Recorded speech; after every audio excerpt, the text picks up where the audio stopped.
Hello, and thank you for tuning in today. My guest is Emily Foggio. She is a certified occupational therapist and the founder of ExplorABLE Travels, helping people with mobility limitations travel the world. While pursuing a degree in psychology and dancing with a local ballet company, she was introduced to adaptive dance programs for children with autism and Down syndrome, sparking her interest in occupational therapy. In 2020, Emily earned her master's degree in occupational therapy and began working in inpatient rehab. Her career has been dedicated to empowering individuals to regain independence in meaningful activities. She has seen firsthand how travel dreams can feel out of reach for those with functional limitations. But she has also experienced the joy of helping them adapt their plans to make those travel dreams a reality. These experiences led her to create ExplorABLE Travels. Emily's mission is to help everyone, regardless of ability level, explore and discover the world. Whether it's a standard trip or an accessible travel adventure, she is committed to crafting a journey that is uniquely yours. On today's episode, we talk about how to plan a vacation when MS symptoms and mobility challenges come into play, what to expect when traveling, and best practices to have a successful vacation with a disability.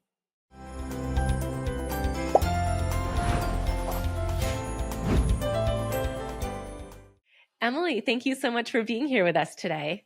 Thanks so much, Gretchen, for having me. I'm so excited to talk a little bit more about accessible travel.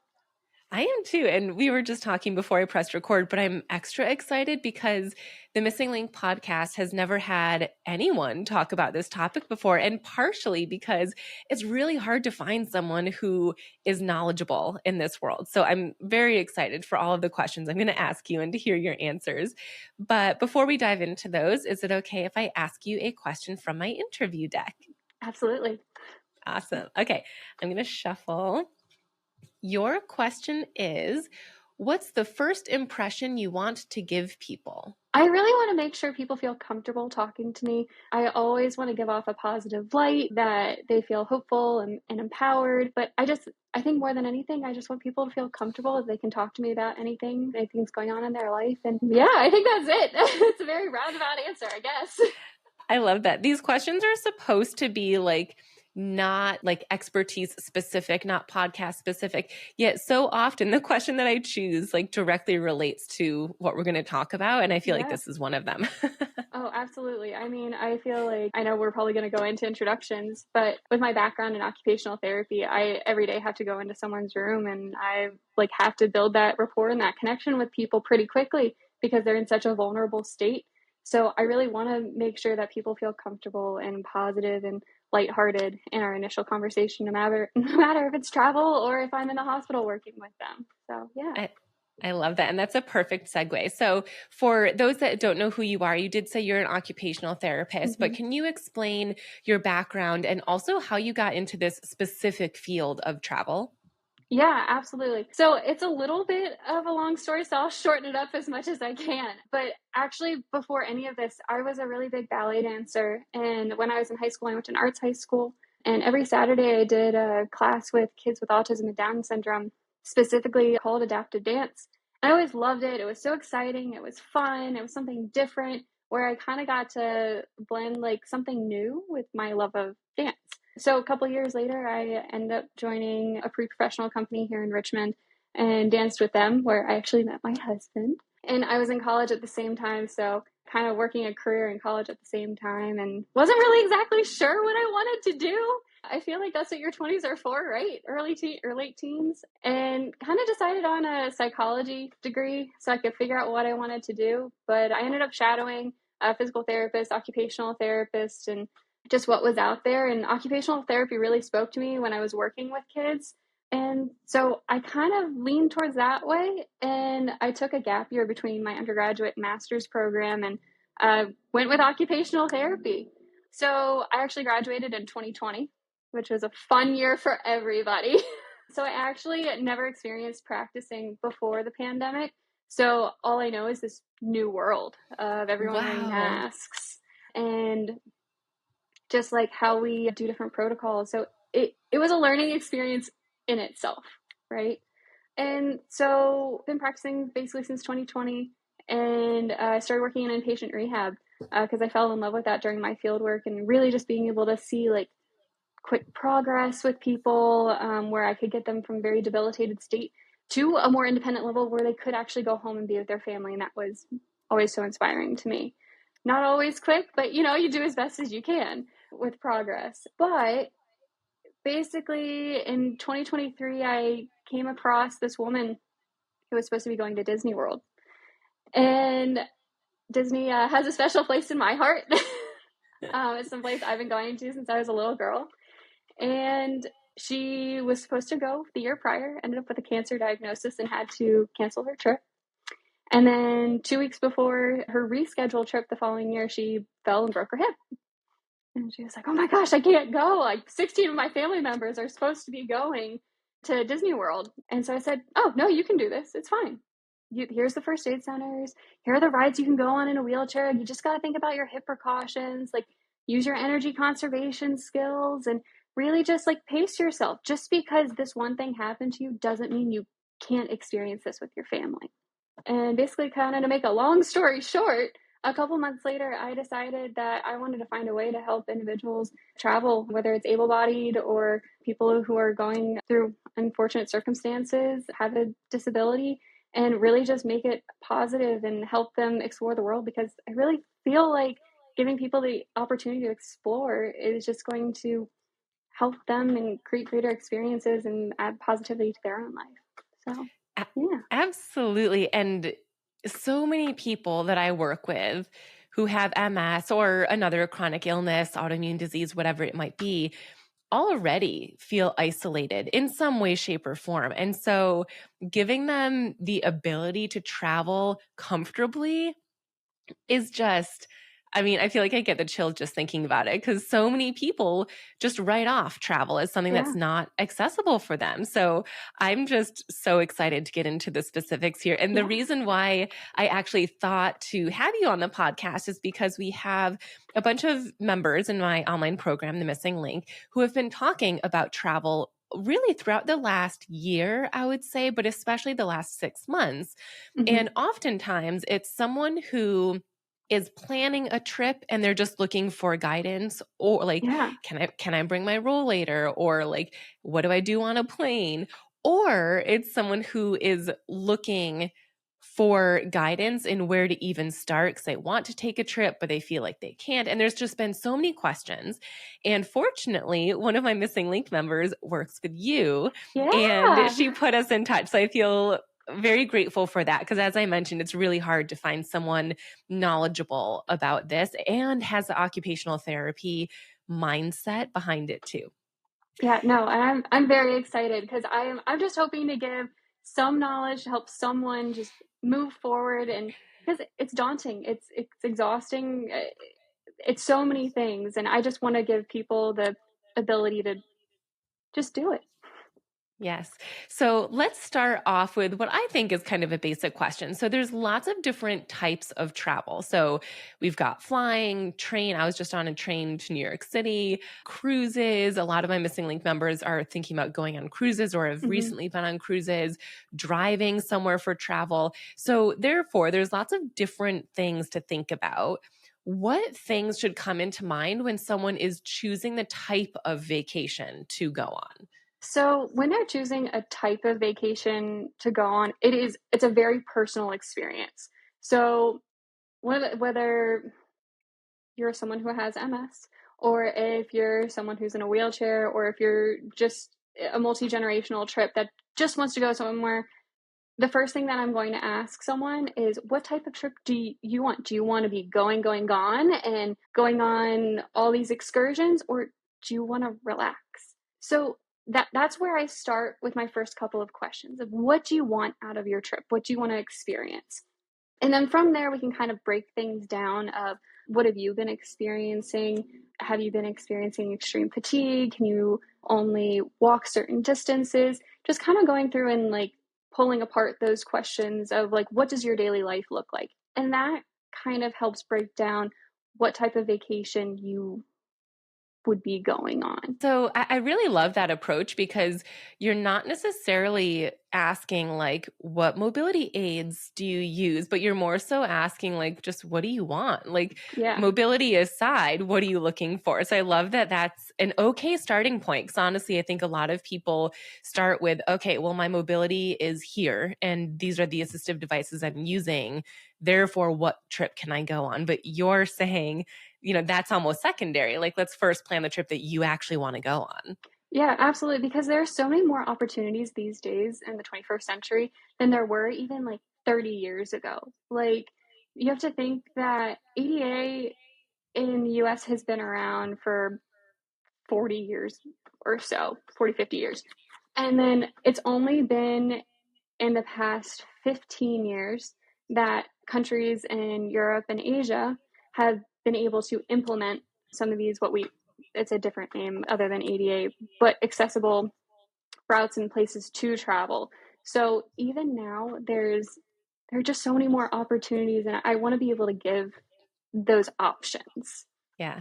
And I do want to get into the specifics of those laws. But before we do, I just thought of a question. So Yeah.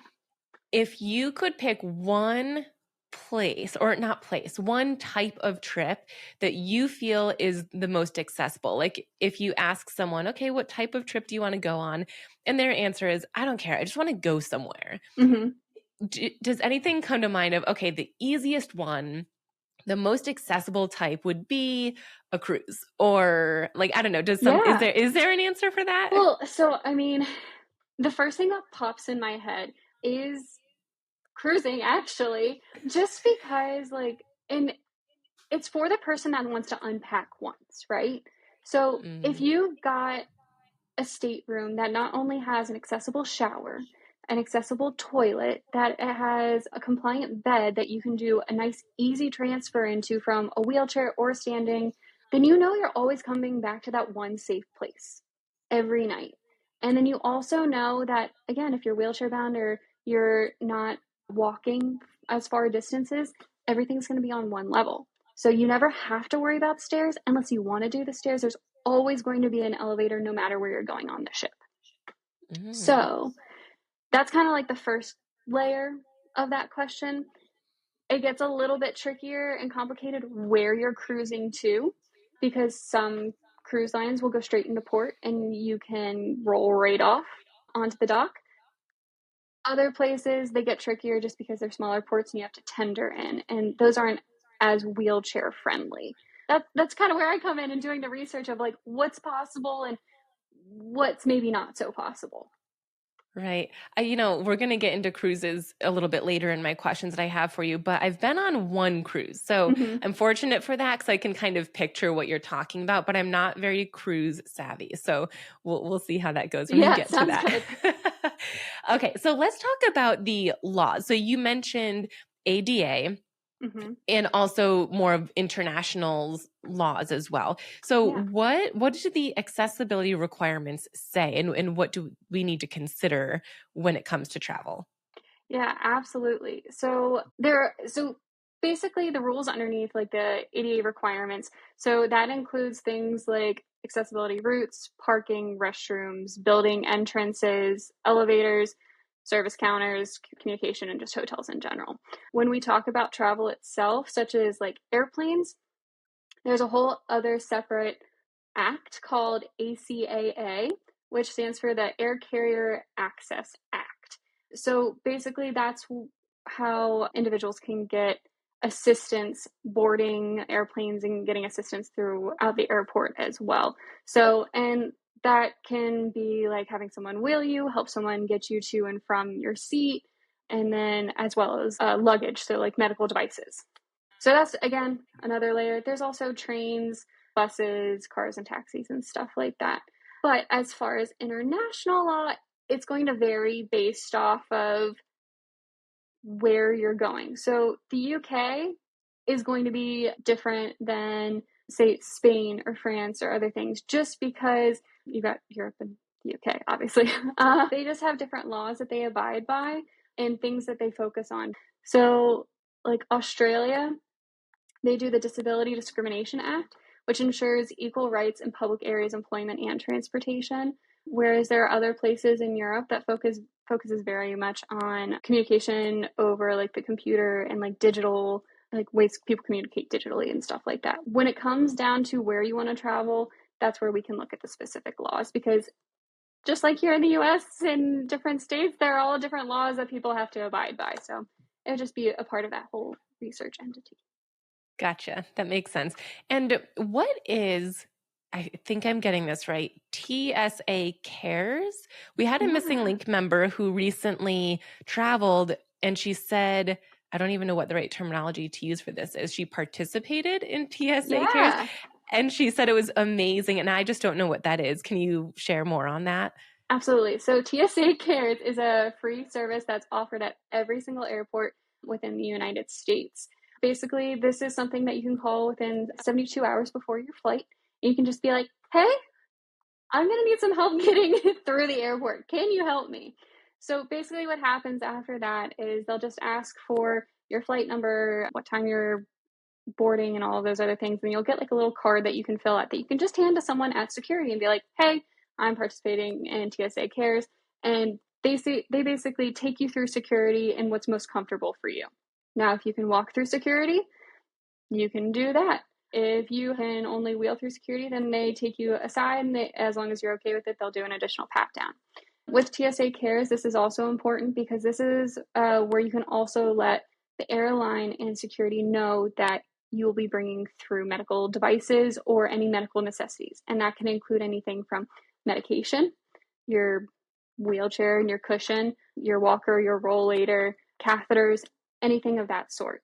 And this is the only time that individuals should or can go through TSA and can go above the 3.4 ounce limit that everyone is so paranoid about. I know I'm very paranoid about it, that I'm going to get pulled like over and say, oh, no, we got to go through your bag. But it's one of those things, as long as you let the airline know ahead of time, TSA Cares ahead of time, then you should be able to get through TSA pre-check and all of that, or just security, no problems. So, and that's something you said just 72 hours before you would just call and say, Mm-hmm. hey, I need this assistance. Yeah, absolutely. And I mean, it's something as like, I have the phone number right here, if happy to read it out. But basically, you just call it up. You can Google it and just call any person is available and just let them know. Awesome. And if you could send that to me, I'll include that in the show notes. So if anyone Yeah, listening is like, oh, I absolutely. want that. Yeah. Awesome. Okay. And so let's stick with the theme of planes and airports. Sure. So mobility or lack thereof and fatigue, Hmm. I would say, are the two biggest struggles that my patients with MS have in general, but especially when traveling. Those two things tend to be the top of their list of what they need to consider.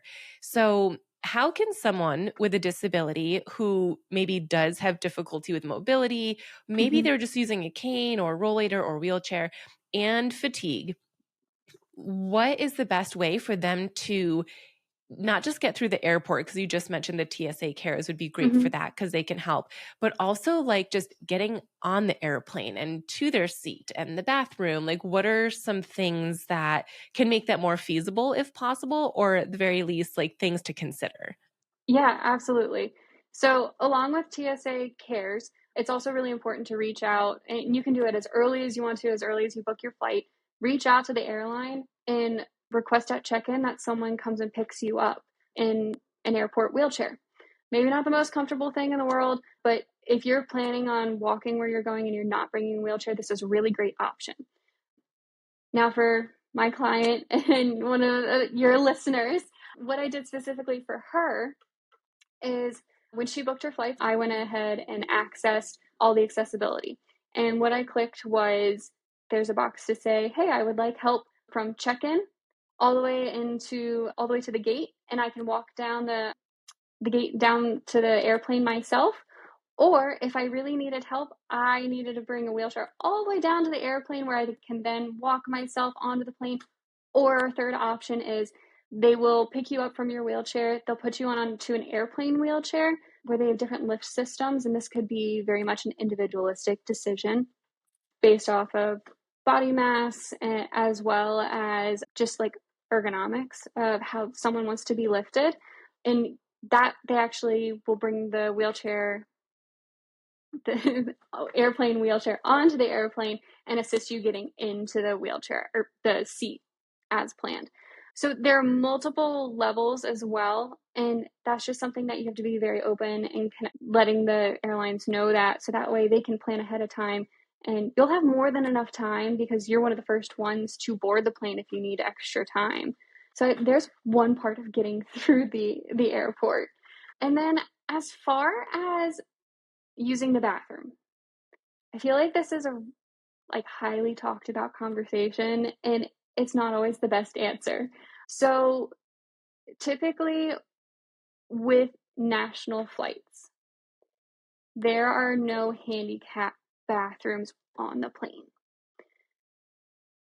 They're trying to change this because I know there are some airlines that are currently putting in wheelchair seats where you can flip up the seat and you can pull yourself back and lock you into the seat, which is amazing. I'm very excited for it. I'm ready for it to roll out. Yeah, I just saw that. I can't even remember where I saw it, but I saw a picture of what it's going to look like, and I got Yeah. really excited. I'm like, okay, let's get this implemented everywhere. It's just Yes. so much more comfortable for the individual. Because I mean, a lot of people who are in wheelchairs, it's a part of their body, right? So like having to sit in something that's uncomfortable, they can't move exactly in, they feel like they've lost part of themselves, right? And then they're worried, okay, what's happening to my wheelchair while it's not next to me?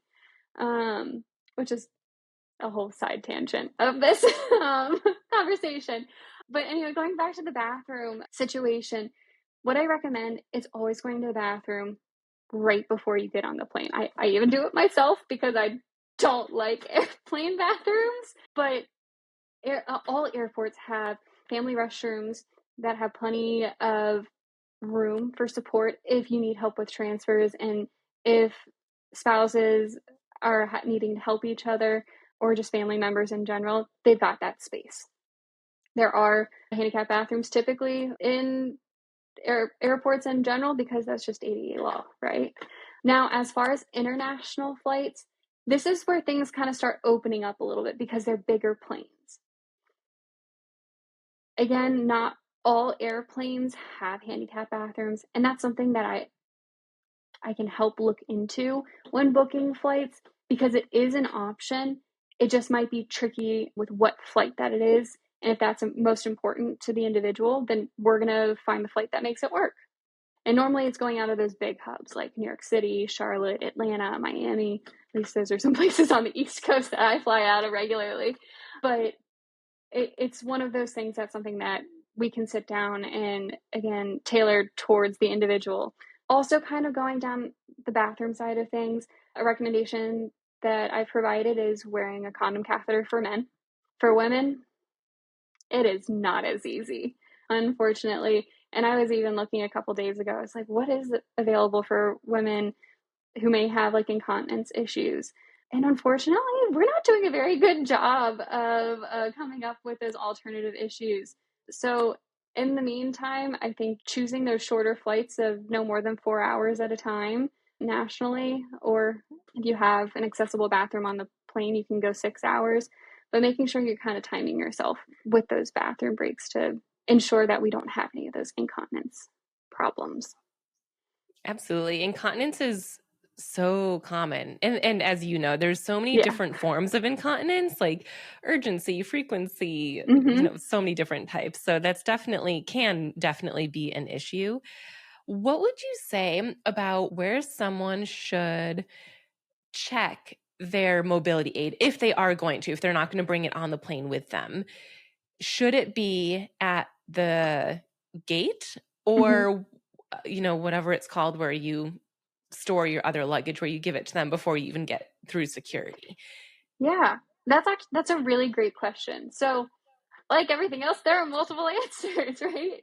So it just depends on the individual's needs. So if you say, you know what, I really feel more comfortable walking with a rollator, but I want to bring my walker with me. Well, you can check your walker at the check-in at the front desk, and that should be no problem. Now, if you're only using one device, say, you know what, I can use my rollator, I can get down there. as long as you're letting the airline know ahead of time that you're bringing your rollator on, that you got a medical device, they should always have room. And it's in an individual's rights that they should have room to store their rollator or walker. As far as wheelchairs, if it's an individual's wheelchair, then that can be checked at the gate once they get all the way down the gateway. At that point, you have to take off anything that could come off your wheelchair. So that includes handles, backpack, seat cushions, anything that might fall off that wheelchair that you need, take off and have in your individual bag. So that way, nothing can get lost or broken, because anything that could potentially come off, we run the risk of it breaking. And that's the last thing that we want on vacation. We want that body part of this individual to feel intact. So again, multiple levels depending on the severity of the disability. As far as scooters, that's something you can also check at the gate. Again, it's also going to be something that you want to check at the airlines and just ensure that they've got extra room and that they're aware that this is coming towards them, so that way they can treat your property with respect. Yeah, I've seen, unfortunately, several things in the news within the last year where someone's mobility aid, I think it was specifically a wheelchair, was just like destroyed when they checked it Yeah. at the gate. And that's just so heartbreaking. I feel like this is kind of out of our control, but is there anything we can do to minimize that risk if we do decide to check it at the gate or even check it up at the front desk? So again, unfortunately, it kind of is out of the individual's control, or even me as the travel agent, it's out of my control. All I can do is provide knowledge and information and notify the individual of their rights as they fly on this airline, or in particular airlines. I think it's also important for individuals to do their own research of like what they think their values are and who they want to fly and why they want to fly them and how they take care of individuals' luggage. I mean, luggage is still our personal property too. So, I mean, I have my preferences on who I like to fly just because of those reasons. So I think just individuals doing their due diligence of who they would like to back as well can also give people a peace of mind of like, okay, I know like in the past, this company has done really well with wheelchairs. I feel more comfortable going with X company. So, yeah. That's really helpful. Would you feel comfortable sharing one of those airlines or Yeah. companies? So personally, I fly Delta. I have found that not only is their customer service amazing, but they are also one of the airlines that is pushing towards getting those wheelchair accessible seats where they can put up those chairs. And it's so exciting to see that this huge airline is pushing forward towards more independence, because no one wants to have to rely on another person. They just want to be able to go and do things just as anyone else would, right? So I've had a lot of, I don't know if it's luck of who I've come across, but I just find that they're so responsive, and I just really enjoy flying with them. I've had a great time with it. Awesome. Thank you for sharing that. And Yeah. I just want to say, too, we'll get more into this at the very end, but just hearing with how much variability there is with different airports and airlines and everything, Yeah. having someone like you that will just like do it for me sounds so nice. Like that you're the one who will look into it and do the research and Yeah. know what questions to ask and what things to say, because I feel like that's half the battle in lots of areas of life, but especially travel is like, you got to know the right questions to ask, know what to be looking for, know what your rights are, what's even available. So just like knowing that you're there to help with that is Yeah. really nice. Oh, I love that. Thank Um, you. yeah. So, okay, we're on a plane now. We have to get off the plane. Anything to consider with getting off the plane? And then also with a land-based vacation, like let's say we're flying somewhere, we're getting off, we're staying on land, we're not going on a cruise or Mhm. not whatnot. Are there certain countries or resorts that you feel are more accessible? I know earlier with my question, you said cruises Yeah. might be best, but what about countries or resorts, things of that nature? Yeah, no, that's a great question. So, as far as resorts, I'm just going to speak to the one that I have recently booked for my most recent client with MS. She and her family are going to Beaches Negril in Jamaica. Her her big to-do was, I just want to lay on the beach. And I love that about her. She's amazing. And that was her big thing. I want to be able to get around. And it's like, okay, great. So we chose Beach as New Girl because that was her main priority of getting onto the beach. So once you get off the plane, first and foremost, you're going to be the last one on the plane or to get off the plane. So just mentally preparing for that. And then also really quickly, I just want to go back. Make sure that if you're going on an international flight, leaving extra time, whether that's in a layover or just getting to your flight, because it's just going to take a little extra time to get through processing. So making sure you have 2 to 3 hours, especially if you need that extra time to one, get off the plane and wait for someone to take you back up to where the airport is. And then also leaving extra time for bathrooms, because this is your bathroom break. This is where you want to get hydrated again and you want to eat something, because we want to make sure that we maintain those energy levels and we're not getting so fatigued, because once we get to our destination, we want to enjoy it. So just thinking about that in that kind of midsection, if you are having to do a layover somewhere else, if you're not in a major hub like Dallas or New York or anything like that. So once you actually get to your destination, again, knowing that you're also going to be the last one to get off the plane, and that's okay. Your family can go up and wait for you if they really got to go to the bathroom, but someone will be there to help you and assist you get off the plane. So once you've made it to your destination, there are a couple of options. So the great thing about beaches is that they do have vans that will take you directly to your resort.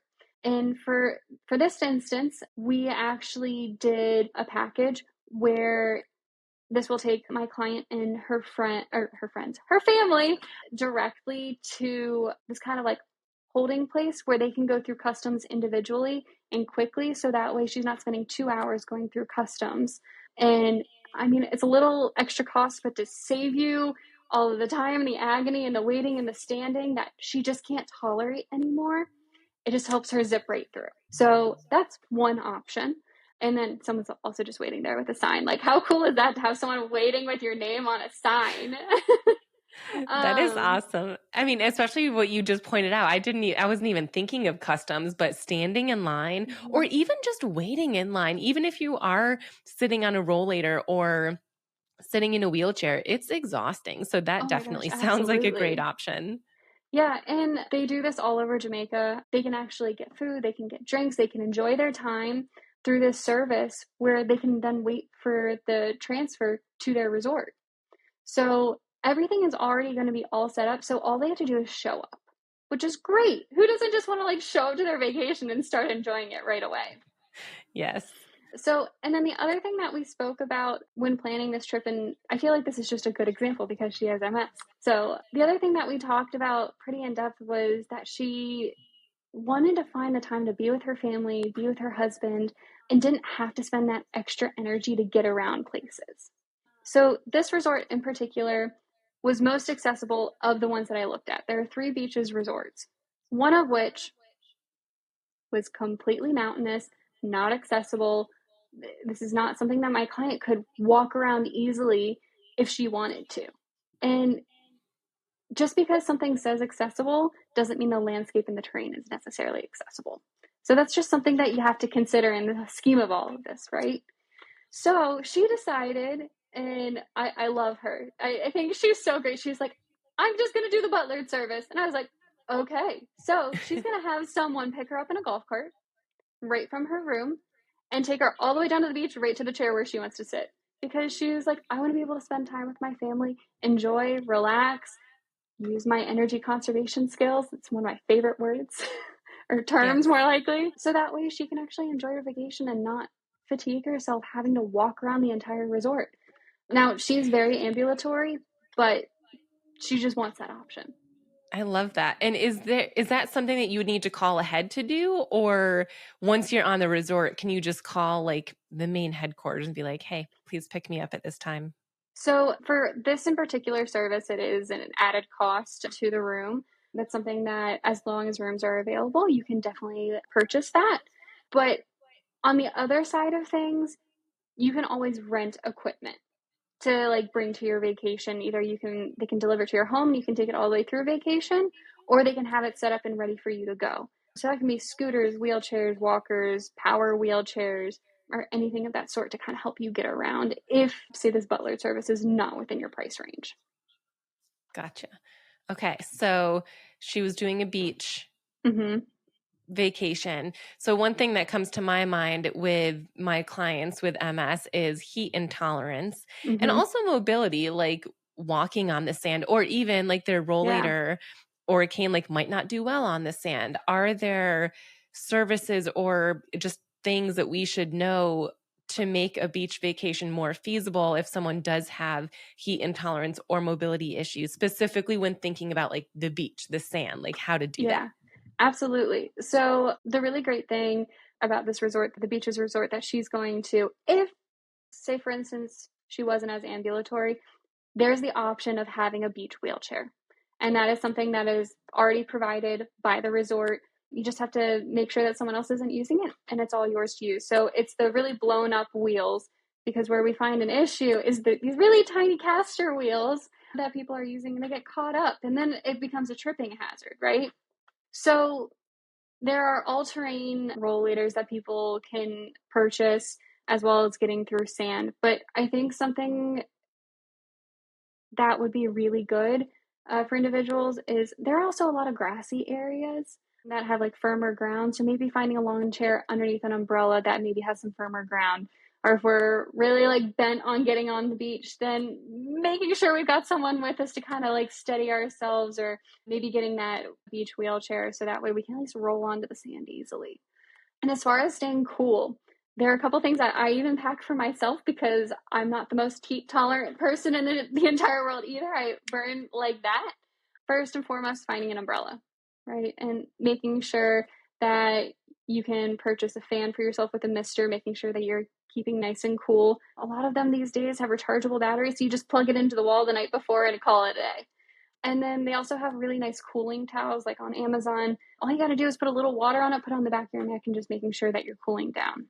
And just like anything else, making sure that you're taking rest breaks from being in the sun, because the sun can take it out of anyone, whether you have MS or you're just someone who's heat intolerant, just like me, right? And all these places have AC. So it's always good, like every hour, every 2 hours, you're going to get up and go to the bathroom anyway. Take a break for yourself. So, yeah. That's such a unique way to think about a break, because I guess I didn't really think of it in that way, that just going inside and air conditioning is a break from Yeah. the outdoor temperatures. I really like that. And I really like that you said just because something says it has a resort says, or wherever you're going, it says that it has an accessible room, doesn't mean that the entire resort is accessible. I think that's really important and something I guess I never considered, and something we should definitely ask about when booking, because that's Yeah. totally different. An accessible room is fantastic, don't get me wrong, but you don't just want to stay in your room the whole vacation. So Yeah, having an absolutely. accessible, yeah, So awesome. I'll even give an example, like where I went to St. Lucia for my honeymoon, and we stayed part of our stay at a sandals resort because we wanted that all inclusive vibe. St. Lucia is a very, very mountainous terrain, and to get to our room alone, we had to take 2 steps up, we had to walk 50 feet, and then we had to walk 8 steps down into like our little apartment. And Oh, that wow. was just to get into our room. Now, to get down to the pools, it was, I don't know, I'd say a 45, 50-degree incline downhill to even Jeez. get down to the pools. And I'm like, how would someone ever do this? And how would they know unless you've been there? Right? Yeah. So I was like, well, I love this resort, but maybe not so great if you're in a wheelchair. Right. Oh my gosh. Yeah, definitely something good to consider. So let's move on to cruises. I guess let's first talk about getting onto cruises, because I have had, or maybe even booking a cruise, because I've had several MSing Link members who wanted to go on a cruise, but they were Mm-hmm. told that they couldn't bring their mobility aids. So are there rules around that, or what should we know about what mobility aids might be allowed and if they are denied? One of my MSing Link members said that her mobility aid was denied, so she just Hmm. literally couldn't go on this trip. Is that legal? Like, what questions do we ask? What are your thoughts on what we can bring onto a cruise ship and how do we get on? Yeah, absolutely. So I think the first distinction that I want to make is there are different types of cruises. There are cruise ships, and then there are river cruises as well. Cruise ships I don't know that I've ever heard someone being denied bringing their device, because I did on my Instagram page a whole series of things that you could rent and accessibly bring onto a cruise ship. Of course, it's per cruise ship, right? Of what you could use. And that was a Hoyer lift, a bedside commode. You could get a recliner in there. It's as long as the cruise ship, if they can get it on the cruise ship, it should be fine. So that's really interesting. Okay. I had never really heard of devices Well, getting denied. yeah, maybe it was a river cruise. I don't know the Yeah. specifics around it. So, yeah, and it very well could be, because unfortunately, river cruises, unless you can walk a fair distance, it is not wheelchair accessible, which is really unfortunate, because river cruises are so cool, because you get to see so many different places in Europe and again have that one safe space to go back to. Because most of them don't have elevators, because they're only 3 or 4 floors, and normally three, and you do stairs the entire time. So that might be the instance. And that could also very well have to do with the type of river cruise that you're going on. Now, cabins are also much smaller. They also might not be able to accommodate space wise for certain things like scooters and wheelchairs and walkers and rollators. But again, it's something that we'd have to check with the individual cruise line or river cruise themselves to see what they could accommodate. Gotcha. Okay, so it sounds like if you are thinking cruise, going with one of like the bigger ones, not a river Mm-hmm. cruise. Yeah. And even some cruise lines are making a lot of jumps forward. So recently I was on Virgin Voyages, and I was shocked with how amazing the accessibility was. I even took a video of the bathroom, and I was like, how is this bathroom so big for one person? And it was all hands free. So all they would have Wow. to do is just wave. They wouldn't even have to open a door. The door would open for them.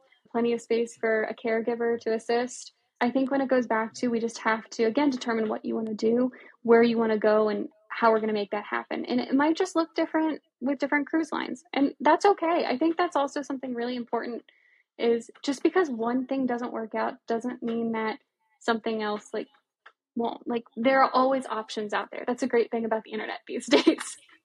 Right, right. And it's nice hearing too that at least for non-river cruises, you can rent so much equipment. So if you didn't want to bring your own, or what could be a realistic situation is that someone thought they wouldn't need their wheelchair, just their rollator, but they do need a wheelchair. So you could Yeah.